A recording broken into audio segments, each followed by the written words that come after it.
యాకోబు పత్రిక 5వ అధ్యాయంలో యాకోబు భక్తుడు ఈ చివరి దినాల్లో జీవిస్తున్న క్రైస్తవునికి అనగా రాకడ కొరకు ఎదురు చూస్తున్నాం కదా మనం. ఆయన రాకడ కొరకు ఎదురు చూస్తున్నాం మనం. దేవుని కొరకు జీవిస్తున్న మనం కలిగి ఉండాల్సిన 3 ముఖ్యమైన విషయాల గురించి చెప్పాడు. అందులో మొట్టమొదటిది ఏమిటంటే 7వ వచనం యాకోబు పత్రిక 5:7 సహోదరులారా, ప్రభు రాకడ వరకు ఓపిక కలిగి ఉండుడి.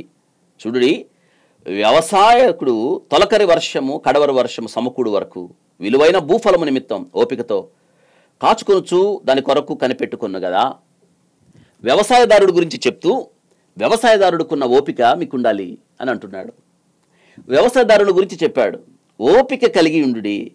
చూడండి, వ్యవసాయకుడు తొలకరి వర్షం కడవరి వర్షం సమకూడు వరకు ఆ వర్షము కొరకు అతడంట ఓపికగా ఎదురు చూస్తాడు అంట. ఆ ఫలసాయం అనుభవించడానికి మనకు కూడా ఓపిక ఉండాలి. కొన్ని విషయాల్లో మనం ఓపికను కోల్పోతున్నాం. ఓపిక నశించిపోతుంది అంటాం, కాదు. ఓపిక ఉండాలి, ఎదురు చూచే తత్వం ఉండాలి. ఒక్కొక్కసారి మనం ప్రార్థన చేస్తాం, దేవుణ్ణి అడుగుతాం, కానీ అవి దేవుడు మనకు అనుగ్రహించి పొందుకునేదాకా మనం ప్రార్థనలో కనిపెట్టాం. ఓపిక ఉండదు, ఓపిక నశించిపోతుంది. దేనికైనా మనకి ఓపిక ఉంటుంది, కానీ ఎదురు చూచే అనుభవానికి మనం దేనికి పనికిరాం. ఎదురు చూడలేం. ఎదురు చూడటం అంటే మన వల్ల కాదు. త్వరగా జరిగిపోవాలి, వెంటనే జరిగిపోవాలి. ఓపిక మనకు ఓర్పును తీసుకొస్తుంది. గుర్తుపెట్టుకోండి. దేవుడు కుమారుని ఇస్తానన్నప్పుడు అబ్రహాము శారాలు వారు ఓపిక గురించి పౌలు గారు 4వ అధ్యాయంలో రాస్తున్న రోమపత్రికలో, అవును, వారు మృతతుల్యమైపోయినట్టు వారి దేహాలు, కానీ దేవుడు వాగ్దానం చేసిన వాడు నమ్మతగిన వాడని, వారు అవిశ్వాసమందు బలహీనులు కాక విశ్వాసమందు బలమంది. రమారమి అబ్రహాము 100 ఏళ్ళప్పుడు, శారా 90 ఏళ్ళప్పుడు వారు కుమారుని కన్నారు. ఓపిక కలిగి ఉండండి. ఏ విషయంలో ఓపిక కోల్పోకండి. ఇంకా నా వల్ల కాదు, నేను చేయలేను, ఇంక కనిపెట్టలేను, నేను పోలేను. ఓపిక నశించిపోతుందా? ఒక్కొక్కసారి మన జీవితాల్లో ఓపికను నేర్పడానికి దేవుడు కొన్ని మన జీవితంలో ఆలస్యం చేస్తాడు. ఆ ఓపిక నీవు ప్రభు మీద మరింతగా ఆధారపడేటట్టు, ప్రభు వాగ్దానాలు నెరవేర్పునట్లుగా ఆ ఓపిక ఓర్పు మన జీవితంలో ఆ యొక్క శ్రేష్టమైన వ్యక్తిత్వం అభివృద్ధి చెందడానికి దేవుడు ఓపికను నేర్పిస్తాడు. మరి వ్యవసాయదారుడు చూడండి, వర్షం పడేదాకా ఓపిక ఎదురు చూడ్డా తొలకరి కడవరి వర్షాల కొరకు. ఆ వర్షం ఎప్పుడొస్తే ఆ వర్షం కొరకు అలాగా ఆకాశం వైపు చూస్తాడు. మేఘావృతమైనప్పుడు ఆకాశం వైపు చూస్తాడు. వర్షం వస్తుందా, తొలకరి వర్షం వస్తుందా, కడవరి వర్షం వస్తుందా, ఆ వర్షాల కొరకు. ఎందుకు వర్షం పడితేనే కదా పంట పండుతుంది. ఆ వర్షం పడితే కదా తన కష్టానికి ఫలం. ఆ వర్షం పడితే కదా తనకు ఫలసాయం వస్తుంది. కాబట్టి వ్యవసాయదారుని చూపిస్తున్నాడు. వ్యవసాయదారుడు ఏ రీతిగా ఓపిక కలిగి ఉంటాడో మీరు కూడా మీ జీవితంలో ఓపిక కలిగి ఉండాలని వాక్యం చెప్తుంది. ఇక 2వ విషయాన్ని మనకు నేర్పిస్తున్నాడు. 10వ వచనం, నా సహోదరులారా, ప్రభువు నామమున బోధించిన ప్రవక్తలను శ్రమానుభవమునపు ఓపికను మాదిరిగా పెట్టుకొనుడి. సహించిన వారమని ధన్యులని అవుచున్నా కదా. మీరు యోబు యొక్క సహనమును గూర్చి వింటిది కదా. ఆయన ఎంతో జాలియు కనికరమ గలవాడని మీరు తెలుసుకొనుచున్నారు. సహనాన్ని గురించి చెప్పాడు. 2వది మనం కలిగి ఉండాల్సింది సహనం. యోబును గురించి చెప్తున్నాడు. యోబు యొక్క సహనమును మీరు విని ఉన్నారు కదా. అతడు ఎంతో జాలియు కనికరం గలవాడు.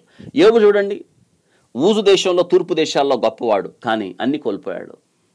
అన్ని కోల్పోయినా నిరీక్షను కోల్పోలేదు, విశ్వాసాన్ని కోల్పోలేదు, భక్తిని కోల్పోలేదు.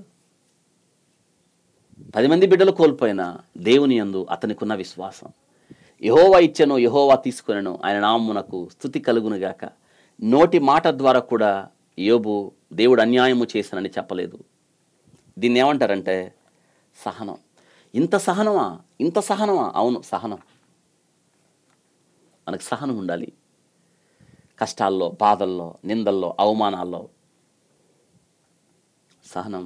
మనకు ముందు జీవించిన వారు సహనం కలిగి జీవించారు. చాలామందిలో సహనం ఉండదు, కానీ సహనాన్ని మీరు నేర్చుకోవాలి. మొట్టమొదట వ్యవసాయదారుడుకున్న ఓపిక. 2, యోబు భక్తునికున్న సహనం. మనం ఈ చివరి దినాల్లో ఖచ్చితంగా కలిగి ఉండాలి. అప్పుడే దేవునికి ఘనత తీసుకొచ్చే బిడ్డలుగా మనం ఉంటాం. ఇక 3వది మనం కలిగి ఉండాల్సింది 17వ వచనం, ఏలియా మన వంటి స్వభావం కలిగిన మనుషుడే. వర్షింపకుండునట్లు అతడు ఆసక్తితో ప్రార్థన చేయగా 3.5 సంవత్సరాల వరకు భూమి మీద వర్షింపలేదు. ఆసక్తి కలిగి ఉండాలి మనం. ఏలియా మన వంటి స్వభావం కలిగిన మనుషుడే కానీ అతడు వర్షింపకుండునట్లు ఆసక్తితో ప్రార్థన చేశాడు. అనగా దేవుని కొరకు జీవించాలన్న ఆసక్తి మనం కలిగి ఉండాలి. ఆసక్తితో కూడిన ప్రార్థన, ఆసక్తితో కూడిన దైవభక్తి. అవును, దుప్పినీటి వాగుల కొరకు ఆశపడినట్లుగా, దేవా నీ కొరకు మా ప్రాణము తృష్ణగొనుచున్నది, నీ ఇంటిని గురించి అపేక్ష, ఆసక్తి నన్ను భక్షిస్తుంది అని దేవుని కొరకు అటువంటి ఆసక్తి కలిగి ఉండాలి మనం. చూసారా, ఏలియాని చూపిస్తున్నాడు ఇక్కడ. 3 విషయాలు. వ్యవసాయదారుడుకున్న ఓపిక నేర్చుకుందాం, యోబు భక్తుని సహనం అలవర్చుకుందాం, ఏలియా యొక్క ఆసక్తి మన జీవితంలో కొనసాగిద్దాం. ఈ 3 నువ్వు కలిగి ఉన్నప్పుడు ఒక అద్భుతమైన వ్యక్తిగా నువ్వు జీవించడానికి అవకాశం ఉంటుంది. దేవుని కొరకు ఎదురు చూచే వ్యక్తి ఈ 3 ఖచ్చితంగా కలిగి ఉండాలి.